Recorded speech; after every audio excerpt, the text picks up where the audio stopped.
Yes धम्मो सनातनो। साथियों, आज बनारस में बुद्धिस्ट इंटरनेशनल नेटवर्क और राष्ट्रीय पिछड़ा वर्ग मोर्चा की जनसभा को रोकने के लिए आरएसएस और बीजेपी के ब्राह्मणों के द्वारा हर तरह के षड्यंत्र किए गए और ब्राह्मणों ने, पुलिस प्रशासन में बैठे हुए ब्राह्मणों ने, यहाँ तक कि कमिश्नर ने और कलेक्टर ने तक आरएसएस और बीजेपी के इशारे पर इस कार्यक्रम को रोकने की पूर्ण रूप से साजिश की गई। जो लॉन बुक किया गया था बारिश को ध्यान में रखते हुए, तो वहाँ पर पुलिस प्रशासन के द्वारा लॉन के मालिक को धमकी दिया गया और ये लगातार किया गया। उसके बाद कल रात को, यानी आज रात को सवेरे आफ्टर 12 o'clock 1 बजे उसको जो धमकी भरा लेटर दिया गया और हॉल मालिक को उसके अंदर ये कार्यक्रम निरस्त किया गया, ऐसा उसके अंदर मेंशन है, मगर उसके अंदर कोई तारीख नहीं है, समय मेंशन नहीं है। तो इसके तहत अगर देखा जाए तो योजना बनाकर प्लानिंग करके बनारस पुलिस प्रशासन के द्वारा दी गई परमिशन को रद्द किया गया। यह अधिकार उन्हें नहीं है। जब आप लोगों ने परमिशन दिया तो उसके लिए कोई ठोस आधार, कोई बुनियाद आपके पास है क्या, जिसके आधार पर आप डिनाई कर रहे हो? तो यहाँ के एक लोकल अखबार में खबर आई, कोई मिश्रा है और मिश्रा ने ज्ञापन दिया है कि आर्य ब्राह्मणों को विदेशी कहते हैं, इसलिए हमारी आपत्ति है। तो आपत्ति की एक वजह ब्राह्मण बता रहे हैं कि ब्राह्मणों को विदेशी कहा जा रहा है। दूसरी एक ऑडियो क्लिप वायरल हुई ब्राह्मणों के द्वारा, जिसमें उन्होंने आरोप लगाया है और ब्राह्मण होकर आरोप लगाया है, और उसमें खुले तौर पर एक चौक में लोगों को, ब्राह्मणों को इकट्ठा करने की अपील किया गया है और उसके तहत हिंसा करवाने का भी ब्राह्मण लोग साजिश कर रहे थे, ऐसा उस ऑडियो क्लिप से जाहिर हुआ है। बुद्धिस्ट इंटरनेशनल नेटवर्क और राष्ट्रीय पिछड़ा वर्ग मोर्चा की इस विशाल जनसभा को रोकने के लिए नरेंद्र मोदी खुद बनारस में 2 दिन के लिए थे, और जो 7 तारीख को उनका जो कार्यक्रम हुआ, उस कार्यक्रम के लिए जो अधिकारी वर्ग है, सरकारी कर्मचारी वर्ग है, उनको योगी सरकार और नरेंद्र मोदी सरकार ने टारगेट देकर लोगों को बुलाया गया। यानी इससे प्रमाणित होता है कि बीजेपी के बाद कोई जनाधार नहीं है, और नरेंद्र मोदी का जो चुनावी क्षेत्र है 2014 के बाद खास करके, वहाँ नरेंद्र मोदी को कोई जनाधार नहीं है। अब मुद्दा है कि ब्राह्मण लोग ऐसा क्यों कर रहे हैं? ब्राह्मण लोगों का लोकतंत्र पर विश्वास नहीं है क्या? तो ब्राह्मणों का लोकतंत्र पर यकीन और विश्वास नहीं है, और ब्राह्मण लोग, आरएसएस बीजेपी के लोग खुले तौर पर संविधान द्रोह कर रहे हैं। हमारा कार्यक्रम का विरोध यानी आर्टिकल 19 का विरोध है, और आर्टिकल 19 का विरोध यानी राष्ट्रद्रोह है। तो आज बनारस में ब्राह्मणों ने राष्ट्रद्रोह का कार्य किया, इसका मैं जाहिर तौर पर धिक्कार करता हूँ। मगर ब्राह्मणों का हौसला किस वजह से बढ़ रहा है? इसकी एक वजह यह है कि उन्होंने 2019 में जस्टिस गोगोई को मैनेज किया, और जस्टिस गोगोई को मैनेज करके ब्राह्मणों ने अपने फेवर में फैसला ले लिया। जस्टिस गोगोई और अन्य जो 5 जजेस है, इन्होंने किस आधार पर फैसला दिया? वो विवादित जो जगह थी, तो उन्होंने 2010 में इलाहाबाद हाई कोर्ट ने जो फैसला सुनाया, उसी फैसले को कंटिन्यू किया। और इलाहाबाद हाई कोर्ट ने फैसले की बुनियाद क्या रखी है? तो इलाहाबाद हाई कोर्ट के आदेश पर ही अयोध्या की विवादित जगह का उत्खनन हुआ था सन 2002-2003। उसके अंदर लास्ट तक जो खुदाई की गई, तो लास्ट फेज जो मिला हुआ है वो मौर्य काल का मिला हुआ है, और बाद में राजा कनिष्क, कुषाण काल, गुप्त काल और 12वीं शताब्दी तक गढ़वाल राजाओं के अवशेष मिले हैं। तो इलाहाबाद हाईकोर्ट ने 2002 और 2003 के एक्सकेवेशन रिपोर्ट को आधार बनाकर फैसला दिया क्या? नहीं दिया। किस आधार पर फैसला दिया? आस्था और श्रद्धा की बुनियाद पर 2010 में फैसला सुना है। 2019 में कोई नया फैसला सुना है क्या? 2019 में जस्टिस गोगोई को एक महिला के द्वारा ब्लैकमेल किया गया और जस्टिस गोगोई को मैनेज करके वो फैसला लिया और 2010 का जो श्रद्धा और आस्था के नाम पर फैसला दिया था उसी फैसले को कंटिन्यू किया गया। ना 2002-2003 के एक्सकेवेशन रिपोर्ट को आधार माना, और जो 1858 में जो विवाद हुआ था अयोध्या में, वह फसाद भी हुआ था, और उसके बाद 1860 में भारतीय पुरातत्व सर्वेक्षण विभाग की स्थापना हुई थी और वहाँ पर सर मेजर जनरल कनिंघम ने उत्खनन कार्य किया था। और उत्खनन कार्य में ये जानकारी सामने आई थी कि जो बातें फाहियान और ह्यूजेंस ने देखा था 7वीं और 4वीं शताब्दी में, वहाँ वो सारी बातें मौजूद है, ये बात सामने आई थी। और सर मेजर जनरल कनिंघम के नोटिस में वहाँ पर एक नागेश्वर नाथ टेम्पल है, उस टेम्पल में जो शिवलिंग है वह शिवलिंग सम्राट अशोक के स्तंभ को तोड़कर बनाया गया है। ये बात भी मेजर जनरल कनिंघम के द्वारा नोटिस में आई, रिपोर्ट में यह बात दर्ज है, भारतीय पुरातत्व विभाग के रिपोर्ट में यह बात दर्ज है। मगर जब 2002-2003 में एक्सकेवेशन हो रहा था मांझी और मनी के नेतृत्व में, तो उसी दरमियान सन 2003 में यही ब्राह्मण लोगों ने, आरएसएस, बीजेपी के, कांग्रेस के लोगों ने मिलकर वो जो बात रिकॉर्ड में आई थी कि नागेश्वर नाथ टेम्पल में सम्राट अशोक का शेर का स्तंभ है, उस स्तंभ को दबाने की योजना बनाई गई और महाशिवरात्रि के रात में विशेष समारोह के तहत ब्राह्मण लोगों ने चांदी का पतरा उस शिवलिंग को ढकाने के लिए लगा दिया गया, जबकि वो सम्राट अशोक का शेर स्तंभ है जिसको उल्टा जमीन में गाड़कर उसकी जो कमल की पंखुड़ियां है वो आज भी, उसको डिजाइन करने के बाद भी वो शेप आज भी दिखाई देता है। ये नागेश्वर टेम्पल विवादित स्थान से केवल 100 फीट अंतर पर है। साथियों, वहां पर मंदिर बनाकर कब्जा हो गया है और जो विवादित जगह है वहां पर सम्राट अशोक ने बनाए हुए 4 मुख्य स्तूप है, जिसको आज कुबेर पर्वत, मणि पर्वत कहते हैं, और कुबेर पर्वत में शाक्य मुनि तथागत भगवान बुद्ध के अस्थि कलश है। जब बाबरी मस्जिद गिराई गई थी और उसकी प्रतिक्रिया बड़े पैमाने पर हो रही थी, तो कांग्रेस के लोगों ने या कांग्रेस की सरकार ने एक एक्ट पारित किया था, वर्शिपिंग एक्ट 1991, जिसमें यह कहा गया था कि केवल मात्र अयोध्या की जगह को छोड़कर उसकी कानूनी प्रक्रिया के लिए उसको चर्चा में लाया जाएगा, क्योंकि उसको गिराया गया है। तो उस जगह को छोड़कर बाकी जगह जैसे थे रखे जाएंगे।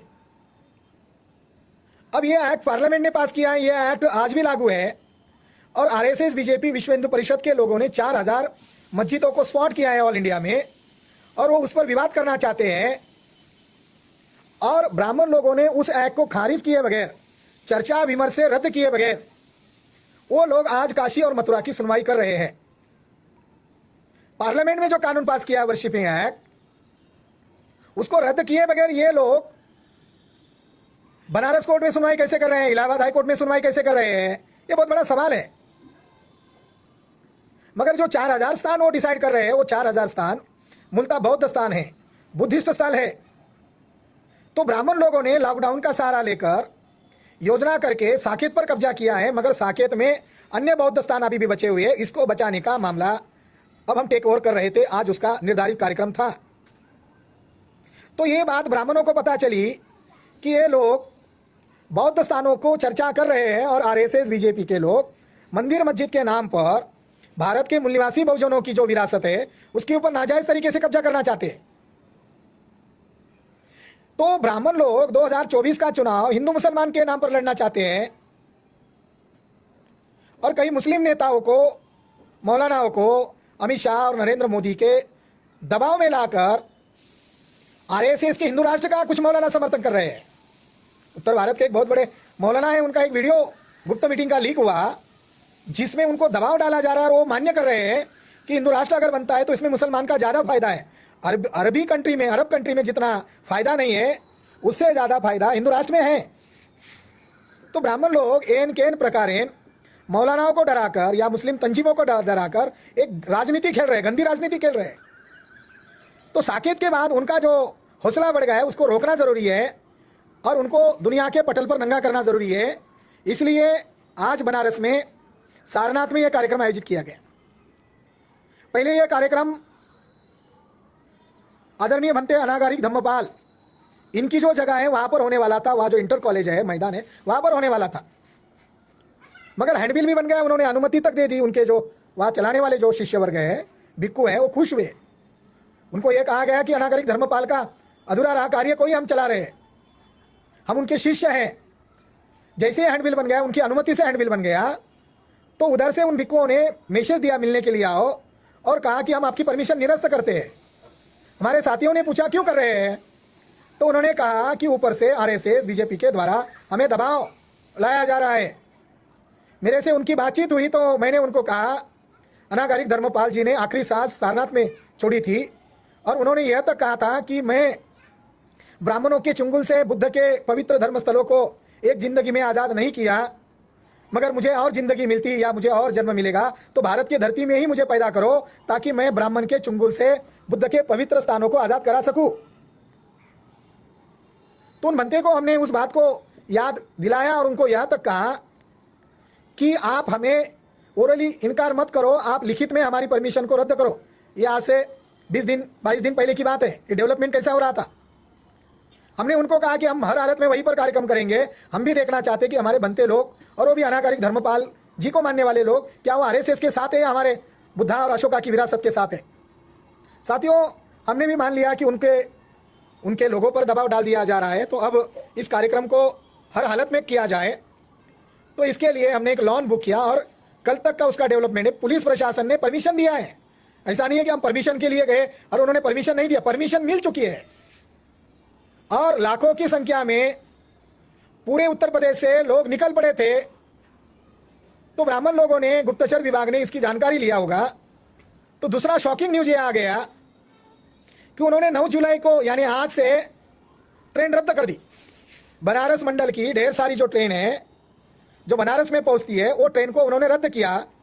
तो ये इस बात का सबूत है कि इसका विरोध आरएसएस बीजेपी के कहने पर चल रहा था। और इसमें खुद कमिश्नर, कलेक्टर और जो बड़े बड़े पुलिस अधिकारी है, त्रिपाठी, दुबे, पांडे, चौबे, बड़ी आश्चर्य की बात है कि ब्राह्मण पुलिस अधिकारी इसमें इन्वॉल्व है। कई पुलिस अधिकारी हमारे भी लाइजनिंग में है, उन्होंने तक यह जानकारी दी कि इसमें ब्राह्मण लोग, आरएसएस बीजेपी के लोग इन्वॉल्व हैं। मध्य रात तक विश्व हिंदू परिषद आरएसएस के लोगों की मीटिंग इन ब्राह्मण अधिकारियों के साथ चली थी। और कोई मिश्रा है, उसने ज्ञापन दिया है कि ब्राह्मणों को विदेशी कहा जा रहा है। एक सब्जेक्ट हमने रखा था, वो सारनाथ बनारस के प्रोग्राम में भी और मथुरा के प्रोग्राम में भी है। वो सब्जेक्ट ये है कि डीएनए के अनुसार ब्राह्मण विदेशी है, तो भारत की किसी भी भूभाग पर विदेशी ब्राह्मणों का कब्जा कैसे हो सकता है। ब्राह्मणों का डीएनए विदेशी सिद्ध हो चुका है, तो ब्राह्मणों का अगर मिर्ची लग रही थी, ब्राह्मणों को कोई आपत्ति हो रही थी, तो ब्राह्मणों को हमारा कार्यक्रम होने देना चाहिए था और हमारे ऊपर एफआईआर दर्ज करना चाहिए था। या नरेंद्र मोदी को तुम बुला रहे हो, जनाधार तुम्हारे पास नहीं है, किराए से या लोगों को डरा धमका कर गांव देहात से लोगों को ला रहे थे, ऐसी भीड़ तो हमारे पास नहीं थी। हमारे पास मिशन है, मूवमेंट है, आंदोलन है, विचारधारा है। तो ब्राह्मण लोगों ने इस कार्यक्रम को विरोध करके हमारा बहुत बड़ा फायदा किया है। और वो फायदा ये है कि उत्तर प्रदेश के गांव देहातों में चर्चा शुरू हो गई है कि ब्राह्मणों ने मोहम्मद मेश्राम जी को विरोध किया, ब्राह्मणों ने बुद्धिस्ट इंटरनेशनल नेटवर्क को विरोध किया, राष्ट्रीय पिछड़ा वर्ग को मोर्चा को विरोध किया, और ब्राह्मणों की आपत्ति है कि ब्राह्मण विदेशी है, ऐसा ये लोग कह रहे हैं। तो इसकी चर्चा उत्तर भारत में गांव देहातों में शुरू हो गई है। और माननीय मोहम्मद मेश्राम साहब ने बड़े आंदोलन की घोषणा करने के कारण डीएनए के आधार पर ब्राह्मण विदेशी है, यह चर्चा अब ऑल इंडिया में जोर शोर से शुरू हो गई है। हम हमारे लोगों को समझा रहे थे, तो हरियाणा के ब्राह्मणों ने डीएनए कॉन्फ्रेंस का विरोध करके देखा, कानपुर में हमारे वामसेव के अधिवेशन को, राज्य अधिवेशन को विरोध करके देखा, और किराए के गुंडे ब्राह्मणों को आगे करके विरोध करके देखा। तो हमने 6 अक्टूबर को लाखों का मोर्चा वहां पर लेके गए। तब मोहन भागवत को वहां से भागना पड़ा था और 183 ट्रेन रद्द कर दिया था। इसके बावजूद वहां पर 4-4.5 लाख लोग इकट्ठा हो गए थे। और आज भी बड़े पैमाने पर लोग इकट्ठा हो गए। लोगों में भयंकर रोष है सरकार के प्रति, और जो मूल्यवासी बहुजनों की विरासत है इसके ऊपर जो नाजायज कब्जा किया है, इसको लेकर हम कई सारे रहस्य उद्घाटन करने वाले थे, मगर आरएसएस बीजेपी के लोग हमें बोलने नहीं देना चाहते। या हम जो बातें चला रहे हैं, हम जो बातें लोगों को बता रहे हैं, जो मुद्दे हम लोगों को बता रहे हैं, उन मुद्दों को भी वो टिका नहीं कर रहे, टिप्पणी नहीं कर रहे। इस बहाने चर्चा में तो विषय आएगा, काशी किसकी है, मथुरा किसकी है। आज मैं कुछ महत्वपूर्ण मुद्दे बताने वाला हूं। और जल्द ही काशी मथुरा किसकी, ब्राह्मणों की या बौद्धों की, ये जल्द ही प्रकाशन होने वाला है और उत्तर प्रदेश में ही होने वाला है। वो हमारी बात को या जो हम मुद्दे उठा रहे हैं उन मुद्दों को दबा नहीं सकते। हम पहले स्टडी करते हैं, तैयारी करते हैं और सबूत पहले इकट्ठा करते हैं और बाद में दावे से बोलते हैं। हमारे साथियों ने कहा कि पुलिस धमकी दे रही है, अगर आप कार्यक्रम करते हैं या इकट्ठा होते हैं तो आपके ऊपर मुकदमा होगा, फलाना होगा, जेल होगी। हमने हमारे कार्यकर्ताओं को कहा वो जो करना चाहते हैं उन्हें खुली आज़ादी है, अगर वो केस करते हैं तो हमें काशी मथुरा के मामले में कोर्ट में पार्टी बनना ही है। अगर वो विरोध करने के लिए केस करते हैं, एफआईआर दर्ज करते हैं, वो धमकी दे रहे हैं, तो हमें कोर्ट में जाना ही है। हमारे पास एक सबूत नहीं है, हजारों सबूत है। बनारस का कमिश्नर और बनारस के कलेक्टर हमें अरेस्ट करना चाहिए था, हमारे ऊपर एफआईआर दर्ज करना चाहिए था, वो नहीं कर रहे हैं। ब्राह्मणों को मालूम है इनके पास हजारों सबूत हैं और हम डंकी की चोट पर बोल रहे हैं साकेत हमारा है। मोहन भागवत ने यह कहा था लॉकडाउन अवसर है, देश भर में सारे लोगों को घर में दबोच के रखा था, मगर राम मंदिर का निर्माण कार्य चल रहा था। साथियों, खोजबीन करने के बाद यह जानकारी सामने आई है कि ब्राह्मणों के मौर्य पूर्व और तथागत भगवान गौतम बुद्ध के पूर्व कोई मंदिर के अवशेष है तो दिखाओ। भगवान गौतम बुद्ध के पहले ब्राह्मणों के कोई मंदिर के अवशेष नहीं है। सम्राट अशोक के समय में भी ब्राह्मणों के कोई भी सिंगल मंदिर के अवशेष नहीं है, बल्कि ऋग्वेद में यह लिखा हुआ है कि यहाँ के जो मूल निवासी लोग हैं, सिंधु सभ्यता के जो लोग हैं, ये प्रतिमा बनाते हैं, इनकी लिपि है, वो उनकी घृणा कर रहे हैं। जब ब्राह्मण लोग मूर्तियाँ, कल्चर, सभ्यता ये मूल निवासी बहुजनों का है, उनका वो धिक्कार कर रहे हैं, तो ब्राह्मण लोग आज मंदिरों के नाम पर इतना नाटक नौटंकी क्यों कर रहे हैं? खोजबीन करने के बाद यह पता चला है कि भारत की तमाम मंदिर संरचना यह बौद्ध स्तूप की नकल है। भारत के तमाम जो मंदिर है और जो विख्यात प्रसिद्ध मंदिर है भारत में, वो सारे के सारे बौद्ध स्तूप की नकल है।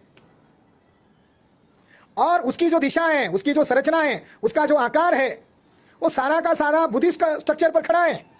आप किसी भी मंदिर में जाओ तो जो गुण विशेष स्तूप कल्चर के साथ है, जैसे स्तूपा को क्लॉकवाइज उल्टी प्रदक्षिणा है, किसी भी मंदिर में जाओ तो वहां भी उस मंदिर को क्लॉकवाइज प्रदक्षिणा है। ये बौद्धों की चोरी है, या ब्राह्मणों ने उस चोरी को कायम इसीलिए रखा क्योंकि बुद्धिस्ट लोगों को अगर कंट्रोल करना है तो उनकी परंपराओं को धीरे धीरे असिमिलेट करना होगा। मगर वो पॉपुलर पद्धति थी स्तूपा को प्रदक्षिणा करने की, वो सारे मंदिर में है। स्तूप के अंदर गर्भगृह होता है, स्तूप के अंदर एक इंटरनल पार्ट होता है, तो मंदिर में भी एक पोर्च होता है, एक सभागृह होता है, और अंदर आप प्रवेश करने के बाद एक गर्भगृह होता है। यह भी गुफा के अंदर का जो स्तूप है, इसकी चोरी है। और बुद्धा की जो बॉडी स्ट्रक्चर है उसको ही आइडल रखकर स्तूप बनाए गए थे, इसको ही आइडल रख के मंदिर बनाए गए हैं। बुद्धा के सिर के ऊपर उष्णीषा होता है, उसी को मंदिर में कलश कहते हैं, और कलश और बुद्धा का उष्णीषा, इसमें कोई अंतर नहीं है। साथियों, चाहे ब्राह्मणों के जो भी प्रसिद्ध मंदिर है, वर्तमान राम मंदिर जो है यह प्राचीन बौद्ध स्तूप की नकल पर खड़ा किया जा रहा है। उनका अपना कोई स्ट्रक्चर, आइडल स्ट्रक्चर नहीं है, और यह बात हम सब प्रमाणात सिद्ध करने वाले थे। दूसरी महत्वपूर्ण बात कि ब्राह्मणों ने पहला मंदिर कब बनाया, तो गुप्त काल में वराह का मंदिर बनाया मध्य प्रदेश में, और यह मंदिर 359 में बनाया सन एडी। इसके पहले ब्राह्मणों का कोई मंदिर होने का सबूत नहीं है, नंबर एक बात।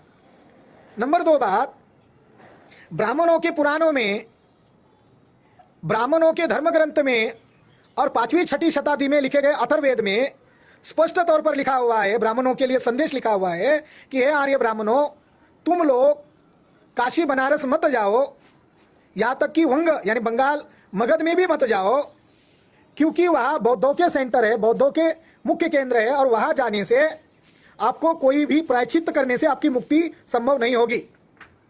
जो ब्राह्मण लोग काशी बनारस को अपवित्र नगर कहते थे, लिखित है, अथर्ववेद में लिखा हुआ है, पुराणों में लिखा हुआ है, वो ब्राह्मण लोग आज बनारस के लिए आग्रह क्यों कर रहे हैं? तो काशी मथुरा का, खास करके बनारस को आज वो मुक्ति का केंद्र कहते हैं। वहां मरना यानी स्वर्ग में जाने के बराबर है। जो मुक्ति के केंद्र थे, ब्राह्मणों ने उसको स्वर्ग जाने के केंद्र घोषित कर दिए, और बहुजन लोगों को लुटने का धंधा ब्राह्मणों ने वहां शुरू किया। दरअसल ब्राह्मण लोग बनारस की घृणा इस वजह से करते थे क्योंकि शाक्य मुनि तथागत भगवान गौतम बुद्ध ने वहां प्रथम धम्म चक्र प्रवर्तन किया था।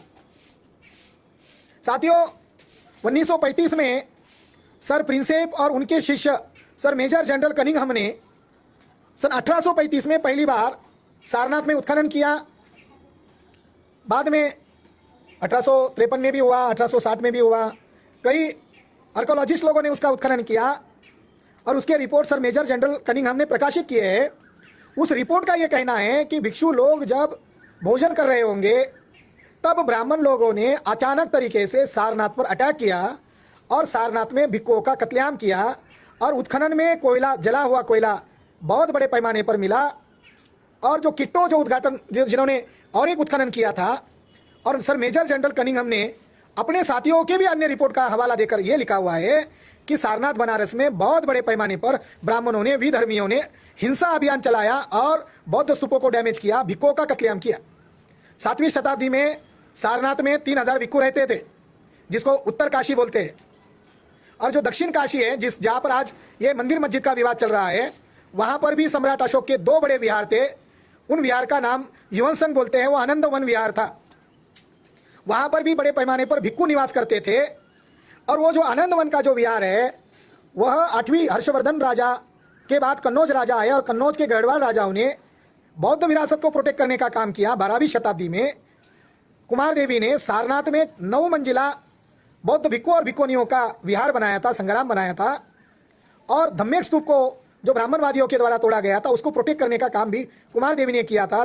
चाहे गोविंद चंद्र गढ़वाल हो या कुमार देवी हो या आखिरी राजा कन्नौज का राजा जयचंद्र गढ़वाल हो, इन लोगों ने प्रोटेक्ट करने का काम किया। गोविंद चंद्र गढ़वाल का जो मंत्री था लक्ष्मीधर भट्ट, उसने जो काशी के ऊपर ग्रंथ लिखा है, निबंध बोलते उसको संस्कृत भाषा में, उसके अंदर विद्यमान विश्वेश्वर मंदिर का जिक्र नहीं है। यानी 12वीं शताब्दी के पहले बौद्ध विरासत पर आक्रमण हुआ है, मगर जो विद्यमान जो मंदिर वो बता रहे हैं, जिसके लिए वो नौटंकी कर रहे हैं हिंदू मुसलमान की, तो जो मंत्री था उसके संस्कृत निबंध में उस मंदिर का जिक्र नहीं है।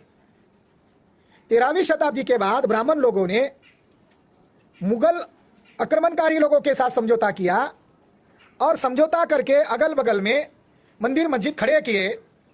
मगर जब ब्राह्मणों को अवसर मिला तब उन शासकों के और ब्राह्मणों के बीच में लड़ाई हुई। सोचने वाली आश्चर्यजनक बात यह है कि अक्रंता जो लोग हैं, वो लोग बौद्ध विहारों को नष्ट कर रहे हैं, जैसा ये ब्राह्मण प्रचार में ला रहे हैं। तो बौद्ध विहारों को मान लो उन्होंने नष्ट किया, तो उन्होंने मंदिरों को नष्ट क्यों नहीं किया? पृथ्वीराज चौहान की हत्या कर दी गई, संभाजी महाराज की तरह निगुणता से ब्राह्मणों ने गद्दारी करके मारा। महाराजा जयचंद की हत्या कर दी, वो बौद्ध राजा थे। उसी तरह बंगाल के जो सेन राजा थे, उनकी हत्या क्यों नहीं की गई?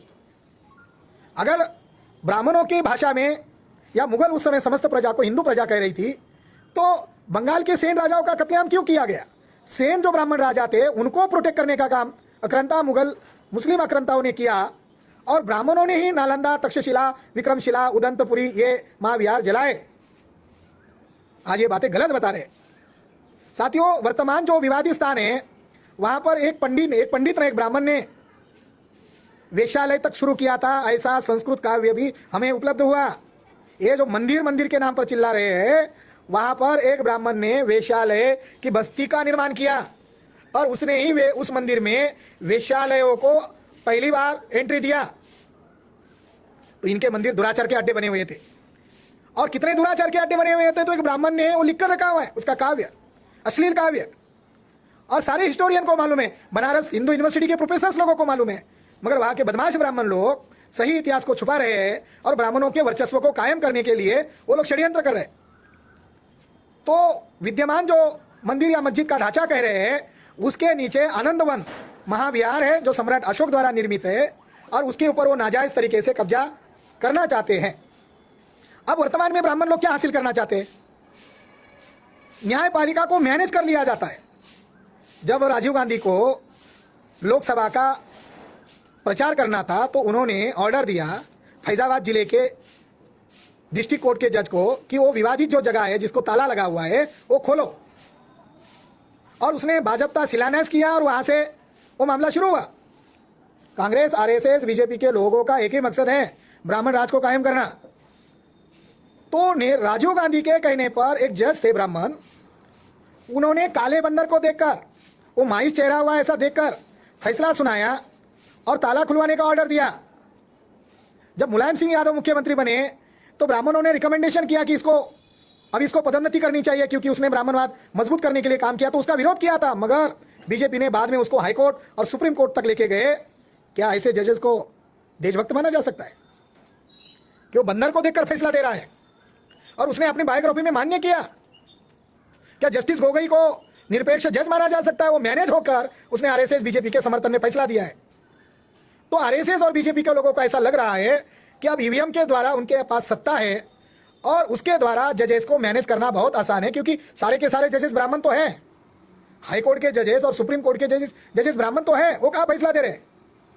आरएसएस और बीजेपी उनको जो कह रही है उसको आधार बनाकर वो गलत बातों को फैसला मानकर दे रही है। हम नहीं मानते कि सुप्रीम कोर्ट ने जो फैसला दिया वो आर्कोलॉजिकल एविडेंस के आधार पर दिया या कोई उसके लिए ठोस आधार है, कोई शिलालेख है। ब्राह्मणों के पास पुराण है, ब्राह्मणों के पास कोई आधार नहीं है। अभी हाल ही में दिल्ली में औरंगजेब के एक पुराने किले का उत्खनन भारतीय पुरातत्व विभाग के द्वारा कराया गया, ऐसी खबर 7 जून के अखबार में आई कुछ दिन पहले। और उस खबर का हेडिंग है कि वहां प्री मौर्य अवशेष मिले। अब प्री मौर्य का मतलब होता है बुद्धकालीन, ऐसा उसका सीधा मतलब माना जा सकता है। मगर भारतीय पुरातत्व विभाग का अधिकारी कहता है कि हमें महाभारत कालीन अवशेष मिले। अरे ब्राह्मणों, अरे पुरातत्व विभाग के ब्राह्मणों, महाभारत काल बुद्ध के पहले कैसे लेकर जा रहे हो? सम्राट अशोका के पहले महाभारत काल, रामायण काल कैसे लेके जा रहे हो? आज तक तो यही पढ़ाया गया और दुनिया के हिस्टोरियन लोगों ने मान्य किया है कि रामायण महाभारत ये मौर्य राजा भरतरथ की हत्या करने के बाद लिखा गया और बौद्ध कथाओं की चोरी करके ही उसका कथानक डेवलप किया गया। तो ये सारा चोरी का मामला है। रामायण में 16 बार बुद्ध का जिक्र है, महाभारत में 137 बार बुद्ध का जिक्र है। अगर रामायण महाभारत बुद्ध पूर्व है तो फिर इसमें बुद्ध का जिक्र आने की वजह क्या है? महाभारत में यह तक लिखा हुआ है, जो बात पास्ट में होकर गई है वो उन्होंने कलयुग के नाम पर फ्यूचर में लिखा है। महाभारत में लिखा है कि कलयुग में एडुक की पूजा होगी। एडुक की पूजा का मतलब है बुद्ध स्तूप की पूजा होगी। भिक्षाटन करने वाले भिक्षुओं को लोग मान देंगे, सम्मान देंगे। ब्राह्मणों को कुत्ता भी नहीं पूछेगा, लिखा है। ब्राह्मणों का कोई मान सम्मान नहीं करेगा, ब्राह्मणों को कोई कीमत नहीं देगा। इस तरीके से साथियों महाभारत में बौद्ध धर्म का ही जिक्र है कलयुग के नाम पर।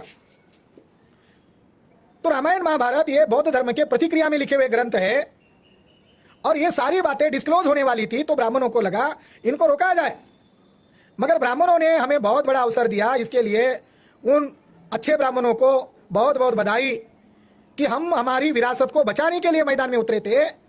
तो अब हमारे लोगों की आंखें खुल रही है कि अगर हम गलत है तो हमारे ऊपर एफआईआर करते, हमें जेल में डालते, मगर हम सही है तो ब्राह्मण लोगों ने हमारा जो फंडामेंटल राइट है आर्टिकल 19 का जो उन्होंने हनन किया है उसके खिलाफ माननीय वामन मेश्राम जी ने देशव्यापी आंदोलन की घोषणा की है और यहां तक कि भारत बंद की भी घोषणा की है। और हम लोग अभी बड़ी तैयारी करके जल्द ही भारत बंद करने के बाद भारी संख्या में लाखों की तादाद में हम बनारस में जाएंगे। चाहे मोहन भागवत हमें रोक ले या नरेंद्र मोदी हमें रोक ले, हम हमारी विरासत को बचाने के लिए बहुत बड़ी शक्ति का इस्तेमाल करेंगे और हर हालत में इस विरासत को बचाने के लिए काम करेंगे। पहले तुम लोगों ने लॉकडाउन का सहारा लिया, अब तो ब्राह्मण लोगों को इससे भारी नुकसान हो सकता है। वो जो ऑडियो क्लिप हमने अभी सोशल मीडिया पर भी पोस्ट की है वो कह रहा है फसाद करवाएंगे, हत्याकांड करवाएंगे, हिंसा अभियान करवाएंगे। पुलिस का काम था वो जो ऑडियो जिसने प्रचारित किया उसको पकड़ा जाए और उसको जेल में ठुसाया जाए, मगर उन्होंने ऐसा काम नहीं किया। उन्होंने षड्यंत्र किया। पुलिस प्रशासन ने विदेशी ब्राह्मणों को मदद करने का काम किया। तो मैं यही बात आपको बताना चाहता हूँ। दोबारा वही बात सिद्ध हो गई कि डीएनए के अनुसार ब्राह्मण विदेशी है, ब्राह्मणों का भारत देश नहीं है। ब्राह्मणों का खून टेस्ट किया गया, उनके डीएनए टेस्ट किए गए, यहाँ तक कि उनके महिलाओं के तक डीएनए टेस्ट किए गए।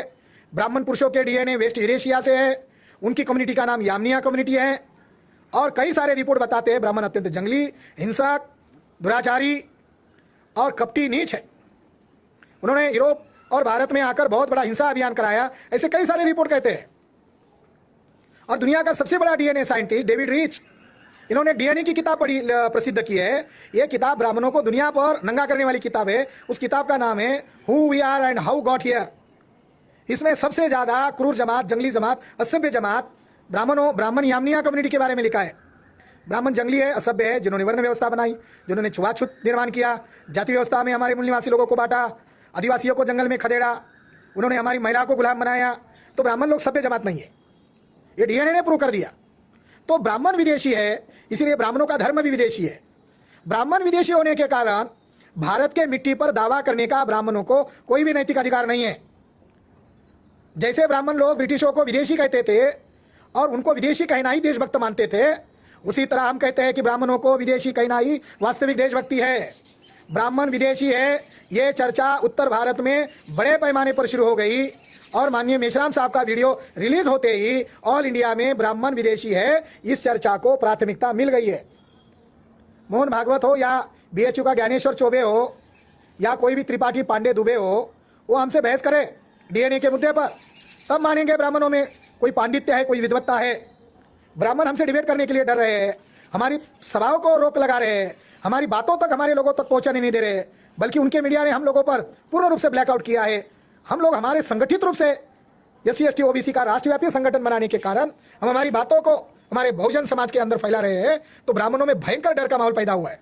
ये आग अब हरियाणा में भी लग चुकी है और ये आग अब उत्तर प्रदेश में भी लग गई है। तो मुझे लग रहा है कि ब्राह्मण लोग ऐसी हरकतें करके भारत में जन आंदोलन करवाने का माहौल अनुकूल कर रहे हैं, ऐसा मुझे लग रहा है। तो मैं सभी तमाम ब्राह्मणों को कहता हूँ कि आप लोगों की संख्या 3.5% है और हमारी संख्या 97% है। एससी एसटी ओबीसी और तमाम क्षत्रिय राजपूत यहाँ तक कि बनिया लोग भी, हम लोग 97 हैं और वो 3.5% है। तो 3.5% लोग 97 लोगों का विरोध करते हैं तो करें, क्योंकि इस देश में जन आंदोलन होकर रहेगा और जन आंदोलन को कोई माई का लाल रोक नहीं सकता है। जल्द ही हम लोग काशी मथुरा किसकी, ब्राह्मणों की या बौद्धों की, इस ग्रंथ का प्रकाशन उत्तर प्रदेश में करने वाले हैं, बहुत जल्द करने वाले हैं। और हम लोग जो बातें वो दबा रहे हैं, वो बातें उछल कर सामने आएगी। उस पंडित ने यह भी आरोप लगाया, वो बामसेब को वामपंथी कह रहे हैं। अरे हम लोग आरएसएस बीजेपी के ब्राह्मणों को विदेशी कहते हैं, उसी तरह कांग्रेस और कम्युनिस्ट के ब्राह्मण भी विदेशी है। केवल आरएसएस बीजेपी के ब्राह्मण ही विदेशी नहीं है, कम्युनिस्ट ब्राह्मण भी विदेशी है। वो बामसेब का जिक्र वामपंथी कर रहे हैं, ब्राह्मण लोग जानबूझकर उसका प्रोनाउंसिएशन गलत कर रहे हैं। तो ब्राह्मणों में नैतिकता कहाँ है? सही नाम तो लो, दुश्मन का सही नाम लेकर तो विरोध करो। मगर ब्राह्मणों में कोई इंटेलेक्चुअल ऑनेस्टी नहीं है। ब्राह्मण लोग इंटेलेक्चुअल प्रोस्टिट्यूशन करते हैं। जो खबरें आ रही है, जो वीडियो आ रहे हैं, वो गुमराह करने वाले हैं। तो अभी एक बात हुई, मैं कार्यक्रम के पहले बनारस में घाट देख रहा था, अलग अलग घाटों का मैं परीक्षण कर रहा था पुरातात्विक आधार पर। वहाँ मुझे प्रताप सिंह भोसले महाराज का समाधि स्थल ढूंढना था। प्रताप सिंह भोसले महाराज ये छत्रपति शिवाजी महाराज के वारिस थे और उन्हें 1839 में सतारा जिले से कैद कर बनारस में कैद करके रखा था। 10 साल वो कैद रहे और उनको अत्यंत तड़पाकर उनको यहाँ पर मारा। उनका राजबाट छीनकर महाराष्ट्र का छत्रपति शिवाजी महाराज को यहाँ मारा और उनकी बात समाधि भी देखने को नहीं मिली। वहाँ पंडे बता भी नहीं रहे थे। तो हम एक संस्कृत विद्यालय गए, जो वहाँ भोसले राजा का मंदिर है, उसके बगल में एक संस्कृत विद्यालय है। मेरे साथ हमारे आंदोलन के साथी सिद्धांत मौर्य जी थे। वो पंडित ने हमें 10-15 मिनट वहीं पर बिठा के रखा था। आज से 15 दिन पहले की बात। तो उसने हमको बिठा के रखा, 15-20 मिनट हो गया। तब उसने कहा कि आप बोलो। तो हमने कहा कि इधर प्रताप सिंह भोसले महाराज का निधन हुआ था, यही पर उनकी कहीं ना कहीं समाधि होगी, उस छत्रपति शिवाजी महाराज के वारिस थे, इसलिए आपको मैं पूछ रहा हूँ, कोई पंडित बता नहीं रहे, जो बताएगा हम उसको दक्षिणा देने के लिए तैयार है। मुंह मांगा दक्षिणा, भीख देने के लिए तैयार है। तो उसने कहा कि मुझे मालूम नहीं है। तो उसने हमारा बहुत समय खाया, तो मुझे गुस्सा आया। तो मैंने मेरे गुस्से को अलग शब्द में जाहिर किया। मुझे मालूम है कि ब्राह्मण लोग आज भी खुलकर वर्ण व्यवस्था का समर्थन करते हैं। तो मैंने वहाँ पर कहा कि अगर हमें संस्कृत विद्यालय में दाखिला करना है तो क्या फीस है? बोले आइए, डॉक्यूमेंट लेके आइए, हम आपको एडमिशन कराएंगे, आपको आने की ज़रूरत नहीं है, केवल डिग्री लेके जाओ। तो मैंने कहा कि मेरे दोस्त है सिद्धांत मौर्य, इनको दाखिला करा दो, जो फीस होगी वो देंगे। तो उन्होंने कहा ठीक है, आप डॉक्यूमेंट लेके आइए, हम आपको सजेशन देंगे कि ये इसमें एडमिशन लो। तो मैंने कहा नहीं, उनको वेद का ज्ञाता होना है, वेद का पंडित बनना है। तो आज के वर्तमान के ब्राह्मण, बनारस के ब्राह्मण ने हमारे मुंह पर, सिद्धांत मौर्य जी के मुंह पर कहा कि आपको वेद पढ़ना मना है, आप ज़्यादा से ज़्यादा पुराण पढ़ सकते हो, क्योंकि शाक्य, सैनी, मौर्य, कुशवाहा ये शूद्र कैटेगरी में आते हैं। हमारे साथी एक दूसरे को देखते ही रह गए। साथियों, बनारस में ब्राह्मणवाद बहुत बड़े पैमाने पर एंटी नेशनल काम कर रहा है। आरएसएस बीजेपी के लोग विदेशी तो है ही, और विदेशी होने के कारण ही वो देश भर में बम ब्लास्ट किए। अभी पुणे का ब्राह्मण कुरुलकर, उसकी एटीएस ने जांच किया और कई हज़ार पन्नों का रिपोर्ट उन्होंने चार्जशीट और वो रिपोर्ट दाखिल किया है। मैं बीजेपी सरकार को अपील करता हूँ कि वो जो कुरुलकर की जो जांच की है महाराष्ट्र एटीएस ने, उसको सार्वजनिक करे। जो आरएसएस का वर्कर है, साइंटिस्ट है, उसने भारत की जानकारी पाकिस्तान को भेज दी है, अमेरिका को भेज दी है। तो ये आरएसएस के ब्राह्मण लोग देशद्रोही ब्राह्मण है और देशद्रोही ब्राह्मणों की सत्ता है। और आरएसएस के ब्राह्मण लोग भारत की खुफिया जानकारी, देश के विरोध में जो जानकारी का इस्तेमाल कर सकते हैं, उसका प्रयोग आरएसएस बीजेपी के लोग कर रहे हैं। तो ये सरकार निकम्मी है, ये आतंकवादियों की सरकार है, इसको हराना पड़ेगा 2024 में। और जो हिंदू मुसलमान का गुब्बारा जो ब्राह्मणों ने खड़ा किया है, ये जो माहौल बनाते हैं मंदिर मस्जिद के नाम पर, वो देश को गुलाम बना रहे। और ये बात जो है, वास्तविक लड़ाई हिंदू मुसलमान की लड़ाई नहीं है, वास्तविक लड़ाई मूल निवासी बनाम विदेशी ब्राह्मणों की है। ये बात आज के कार्यक्रम से सिद्ध होने वाली थी। इस बात का ब्राह्मणों को डर था कि भारत का वास्तविक इतिहास नाग बनाम विदेशी ब्राह्मण है, ऐसा बाबा साहब अम्बेडकर ने कहा था। वो लड़ाई आज हमने शुरू कर दी है और ब्राह्मण लोग डरे हुए हैं। ब्राह्मणों को डरना जरूरी है। ब्राह्मण विदेशी है और विदेशी ब्राह्मणों को, मूल निवासियों को डरना बहुत जरूरी है। हम जल्द ही उत्तर प्रदेश में काशी मथुरा किसकी, ब्राह्मणों की या बौद्धों की, बहुत सारी बातों का हम पर्दाफाश करेंगे। कार्यकर्ताओं को मैं यही संदेश देना चाहता हूँ, बुद्धिस्ट इंटरनेशनल नेटवर्क और राष्ट्रीय पिछड़ा वर्ग मोर्चा के लोग देश भर में तैयारी में लग जाओ। जल्द ही, संभावना आज ही या कल तक, मेश्राम साहब वो चरणबद्ध आंदोलन घोषित करने वाले हैं। जी जान लगाकर भारत बंद करना है और लाखों की संख्या में हम लोग बनारस जाएंगे और सम्राट अशोक की महान विरासत को सैल्यूट करने जाएंगे। उस विरासत को विदेशी आक्रांता, जंगली असभ्य ब्राह्मणों से बचाने का काम करेंगे। धन्यवाद। नमो बुद्धाय। जय भीम, जय मूल निवासी।